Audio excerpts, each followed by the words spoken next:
Hello everyone, welcome back to real literature. तो आज के इस वीडियो में मैं आपको अमेरिकन लिटरेचर जो एमए फर्स्ट सेम का जो सब्जेक्ट है उसके बारे में मैं आपको बताने वाली हूँ। और यहाँ पर ये है MA first same Gulbarga university. तो जो भी अभी एमए फर्स्ट सेम और स्पेशली गुलबर्गा यूनिवर्सिटी को बिलोंग करते हैं या फिर करने वाले हैं इन फ्यूचर, उनके लिए ये बहुत ही हेल्पफुल रहेगा। तो उसका सिलेबस में अमेरिकन लिटरेचर फर्स्ट इसलिए है यहाँ पर क्योंकि अभी आप फर्स्ट सेम में हैं तो अमेरिकन लिटरेचर फर्स्ट रहेगा। यहाँ पे अगर आप सेकंड सेम जाएंगे तो अमेरिकन लिटरेचर सेकंड रहेगा वहाँ पर। तो ये हार्डकोर सब्जेक्ट है। तो बेसिकली आपको टू टाइप्स के सब्जेक्ट्स रहते हैं, एक हार्डकोर और एक सॉफ्ट कोर। इसका डिफरेंस ये है बस, हार्ड कोर मतलब वो सब्जेक्ट हार्ड रहेगा या फिर सॉफ्ट कोर रहने का वो मतलब सब्जेक्ट सॉफ्ट रहेगा या फिर इजी रहेगा, ऐसा कुछ भी नहीं है। हार्ड कोर मतलब उसमें आपको चॉइसेस नहीं रहते, like American literature, Indian literature and British literature, ये हार्ड कोर में रहते हैं, इसमें आपको ऑप्शंस नहीं मिलते। तो सॉफ्ट कोर में क्या रहता, there are literally like there are 4 subjects in which you have to choose any two subjects. So I have chosen South Asian literature and general linguistics. तो यहाँ पर आपको अमेरिकन लिटरेचर में देखिए ट्रेंड्स और मूवमेंट, राइटर्स, वर्क्स। तो ये जो सेक्शन है आपको 16 मार्क्स में आएगा। इसमें से आपको एनी 4 लिखना रहेगा। तो ट्रेंड्स और मूवमेंट में क्या है यहाँ पर बोले तो the discovery of America, the immigrants, puritanism, transcendentalism, the global rise of America, right. उसके बाद में राइटर्स में है लॉइस में एल्कॉट, सॉल बेलो और सिल्विया प्लाथ, एने ब्रैडस्ट्रीट, स्टीफन क्रेन और जो है थियोडोर ड्राइजर एंड हैरियट बीचेस स्टो। तो ये राइटर्स में मतलब ये सेक्शन में एनी 2, ये सेक्शन में एनी 2 या फिर ये सेक्शन में एनी 3 भी आ सकते हैं। टोटल इन सारों में से 7 आएंगे, उसमें से आपको एनी 4 को आंसर करना पड़ेगा एनी। और फर्स्ट क्वेश्चन जो है ये सेक्शन में से चाहता है और वो आपको कंपलसरी सब्जेक्ट रहता, not subject, I am sorry, compulsory question रहता है जिसको आपको लिखना ही है any how.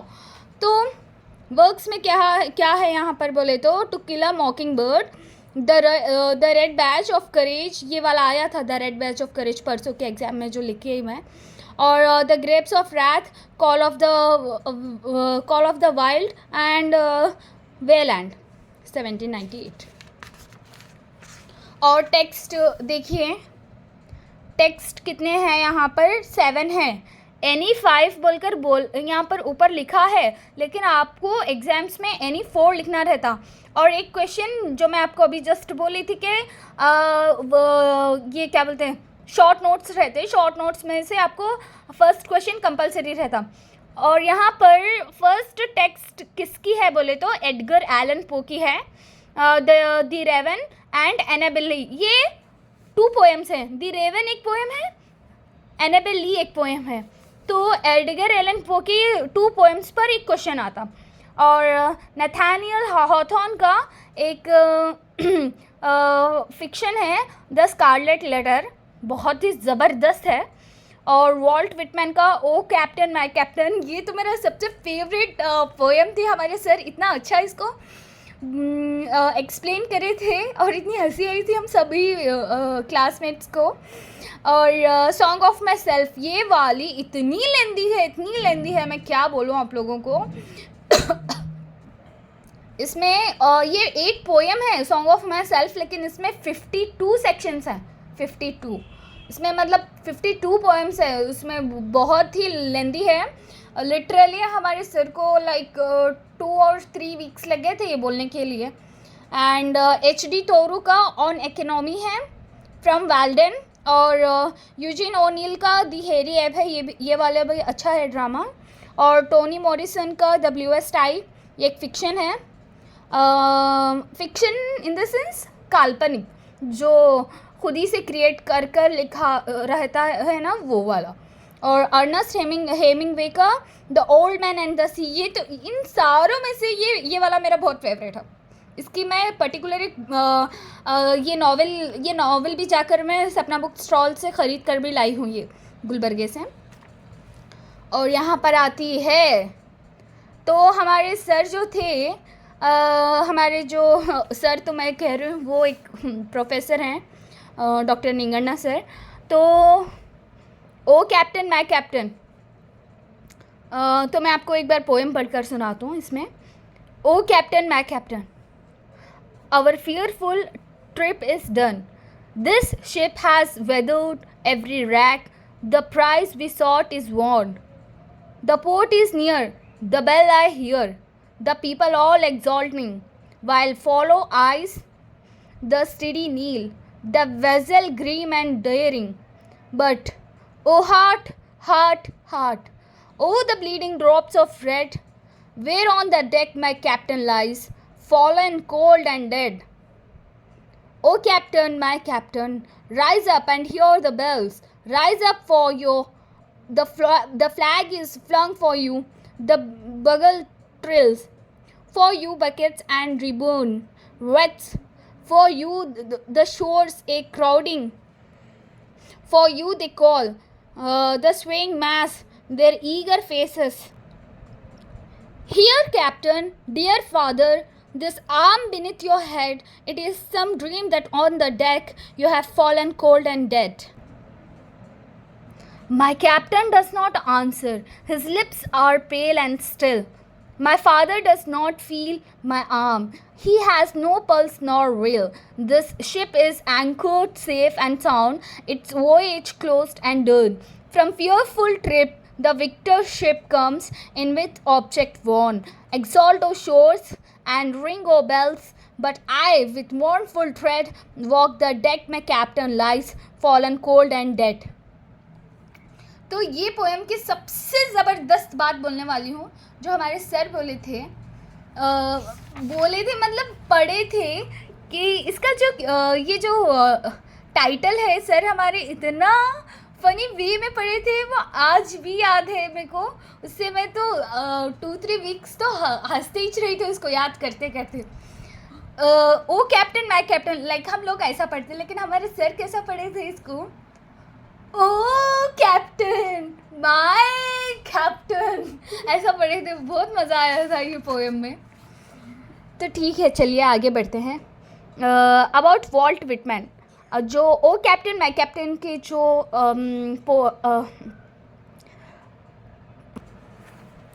Poet about Walt Whitman. Walter Whitman was born on May 31, 1819 in New York and died in March 26, 1892. He was American poet, journalist and essayist whose verse collection Leaves of Grass, first published in 1855, is a landmark in the history of American literature. Walt Whitman was born into a family that settled in North America in the first half of the 17th century. His ancestry was typical of the region. His mother, Louisa Van Welser, was Dutch. उनकी mother जो थी Dutch थी, and his father was of English descent. They were farm people and with little formal education. मतलब वो एक farm यानी कि farm people थे, और उनका जो एजुकेशन था बहुत ही नॉर्मल था वॉल्ट विटमैन के माँ बाप का. और वॉल्ट विटमैन कब पैदा हुए थे? मई 31 को 1819 में उनका जन्म हुआ था न्यूयॉर्क में. और वो कब मरे थे? उनका मरण 26 ऑफ मार्च और 1892 में उनका मरण हो गया था.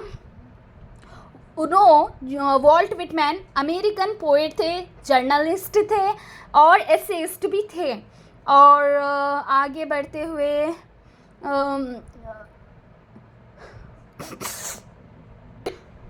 उनके नोटेबल वर्क्स, मतलब ये जो मैं नोट्स प्रिपेयर करी थी, लाइक एग्ज़ाम्स के प्रिपरेशन के लिए ये नोट्स मैं प्रिपेयर कर रही थी, ज़्यादा लेंथी भी नहीं रहना लाइक और ज़्यादा शॉर्ट भी नहीं रहना। अगर आप पीजी एग्ज़ाम्स को अपियर हो रहे हैं या फिर होने वाले हैं या फिर हो चुके सवालों के लिए तो ये तो उतने काम को नहीं आएगा, लेकिन जो होने वाले हैं या फिर इन फ्यूचर होने वाले होंगे उन लोगों के लिए ये नोट्स बहुत ही हेल्पफुल रहता है। और his notable works are Calamus, crossing Brookline Ferry, Democratic Vistas, Drum Taps, Icing the Body Electric, sequel to Drum Taps, और last one out of cradle endlessly rocking. इससे ज़्यादा भी नो लिखे हैं, लेकिन मैं अपने एग्ज़ाम्स के लिए इतना ही लिखी थी बस। एंड अब यहाँ पर आगे बढ़ते हुए मैं आपको ओ कैप्टन माय कैप्टन की मेरी हैंड रिटन समरी आपको यहाँ पर बता रही हूँ। अगर आपको एग्जामिनेशन में ये जो टेक्स्ट हैं इसमें से एनी 4 पे एनी हाउ क्वेश्चंस आता ही है। लाइक आपको क्वेश्चन आएगा explain Edgar Allan Poe's any 2 poems, या फिर briefly explain the Raven and Annabel Lee, या फिर critically appreciate the Raven and Annabel Lee. तो यहाँ कंपलसरी वहाँ पर क्वेश्चन तो आता ही है जो आपको एग्ज़ाम में फेस करना है। तो अगर आपको ओ कैप्टन माय कैप्टन की समरी में एग्ज़ाम प्रेप के लिए ऐसा लिखी थी। The poem O Captain, My Captain, written by Walt Whitman. It was published in 1865, consists of 3 stanzas. It was published in his work Leaves of Grass. It is a symbolic poem in which Captain refers to Abraham Lincoln and the ship refers to the USA. यहाँ पर it describes the victory of Union after end of the Civil War and also the assassination of Abraham Lincoln. तो जो ये the poem O captain my Captain है, इसको Walt Whitman ने ये जो टंग ट्विस्टर लगता है मेरे को इनका नाम, वॉल्ट विटमैन जो है, इस पोएम को वॉल्ट विटमैन ने लिखा था। It was published in 1865। ये तो ब्लूपर और बार इसको पब्लिश 1865 में हो गई थी विथ 3 स्टांजास के साथ। और ये वर्क कहाँ पर इंक्लूडेड था बोले तो उनकी जो सॉन्ग ऑफ माई सेल्फ मैं आपको स्टार्टिंग में बताई थी ना, उसमें ये कंक्लूडेड है और इंक्लूडेड है। It is a symbolic poem in which captain refers to Abraham Lincoln. मतलब जो कैप्टन है यहाँ पर किसको रेफर किया गया है बोले तो अब्राहम लिंकन को। And the ship refers to the USA, और जो शिप है वो किसको रेफर की गई है बोले तो यूएसए। और it describes the victory of the Union after the end of Civil War. तो यहाँ पर क्या डिस्क्राइब किया गया है बोले तो विक्ट्री ऑफ यूनियन को यहाँ पर डिस्क्राइब किया गया है इस पोएम में। जो एक सिविल वॉर होता वहाँ पर वो सिविल वॉर एंड होने के बाद विक्ट्री ऑफ यूनियन को डिस्क्राइब किया गया है। And also the assassination of Abraham Lincoln, यानी कि और ऑल्सो उसके साथ ही साथ जो अब्राहम लिंकन हैं, अब्राहम लिंकन क्या थे मैं आपको बोली थी, कैप्टन, एज ए कैप्टन उनको रेफर किया गया है। तो at the end Civil War ख़त्म होने के बाद यूनियन तो हो जाती, विक्ट्री तो हो जाती, लेकिन अब्राहम लिंकन नहीं रहे। फिर उसके बाद में in the first stanza Whitman calls upon the captain Lincoln, captain एन के आपको समझना चाहिए, यहाँ पर अब्राहम लिंकन की बात कर रहे हैं हम सब भी। और इसके बाद इन the first stanza Whitman calls upon the Whitman of the ship USA, the fearful dreadful civil war has come to an end. The people have won the victory at last, which they quested for, that is the victory of the Union. और उसके बाद में यहाँ पर क्या है बोले तो poet tells the captain that port home is very near and now he can hear the sound of temple bells and the cries of enthusiastic people who are eagerly waiting for him. Moving on, The enthusiasm increases as the ship reaches near the port. Neil has been thrown off the ship so as to keep ship stable. In the next lines, this enthusiasm is replaced by gloom. The captain is dead now and blood is oozing from his body. This makes the poet exclaim, "Oh heart, heart, heart." The captain, who was supposed to be appraised by the people for his peerless bravery, is now lifeless and motionless. In the second stanza, Whitman tries to talk to the captain, who he knows well is dead. This technique of talking to the dead is called, apostrophe. The poet asks the captain to rise up. As for him, bells are being rung, flags are being hoisted, musical instruments are being rung, and flowers are being curled, etc. The people are eagerly waiting for his arrival, but he is dead now. It should be noted that the captain is dead now, and hence these ceremonies for his funeral. The poet goes in reminiscence and tries to consider this death to be fancy, but at last he has to believe that captain is dead. Poet calls him father because for him Lincoln is not just a military leader but the father of the nation, and laments over his loss. So in the next third stanza, we find the duality of emotions. Whitman experiences the euphoria of their victory, but at the same time laments over the death of Lincoln, which is a loss for the nation. The poet says that now the captain is dead. His lips are pale.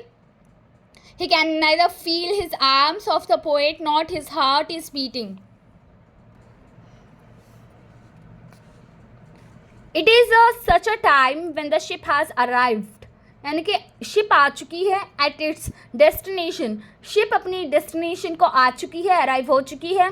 The fearful trip, that is horrors of the Civil War, is over now and there is relief among the people. यानी कि fearful trip, यानी कि हम already इसको first stanza में पढ़े थे कि फियरफुल ट्रिप यहाँ पर it is referred as Civil War. जो सिविल वॉर, अब सिविल वॉर के हॉरर इवेंट्स जो भी थे वो सब अभी ख़त्म हो चुके हैं. जो सिविल वॉर अब ख़त्म हो चुका है and there is relief among the people. यानी कि लोगों में रिलीफ आ चुका है कि चलो ये सिविल वॉर ख़त्म हो गया है, अब तो कुछ दंगा फसाद नहीं होगा और उसके बाद में people are rejoicing, but the poet is mourning over the death of Lincoln. People are rejoicing, but the people is mourning. Sorry, I said it wrong. People are rejoicing, but the poet is mourning. यानी कि अब लोग खुश हैं, लेकिन poet जो है Walt Whitman वो रो रहे हैं. उनको बहुत ही दुख है कि लिंकन, अब्राहम लिंकन जो प्रेसिडेंट थे अमेरिका के, अब वो नहीं रहे. उनकी याद में बहुत ही गमगीन हो चुके हैं और बहुत ही दुख है उनको. The deck here refers to the cemetery of Lincoln, and poet moving around this place laments over his death, and hence the poem ends with both victories as well as loss. तो यहाँ पर आपको exams में किस तरह का question आएगा. First text पर, O captain my captain and song of myself. तो वॉल्ट विटमैन को इसने लिखा है ये दोनों पोएम्स को. आपको 2017 में किस तरह का क्वेश्चन आया था बोले तो, bring out the American spirit expressed in Walt Whitman's poem O captain my captain and song of my self.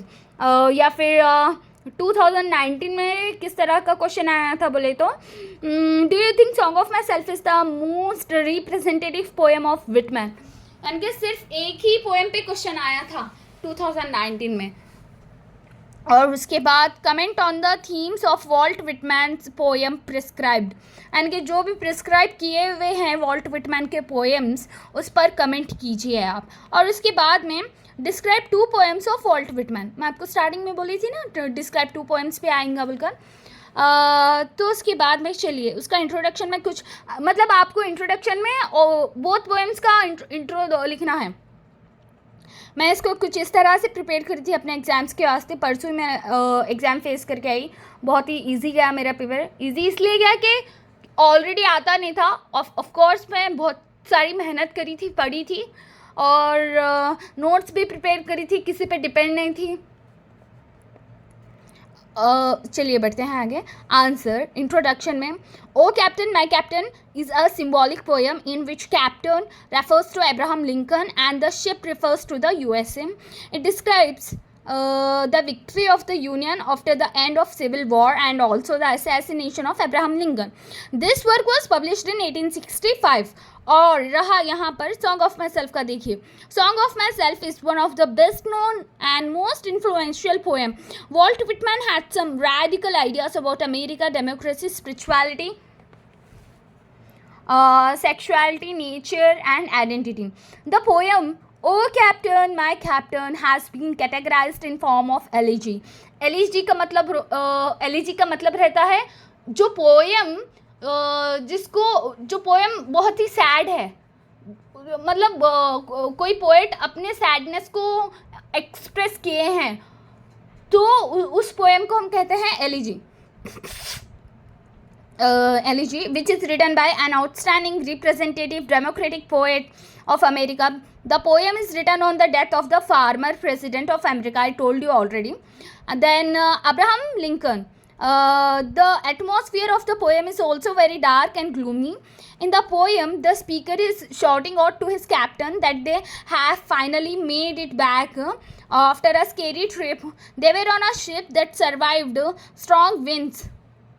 The speaker in the narrative is a sailor on a ship that is just coming into a harbor on the road for their safe return.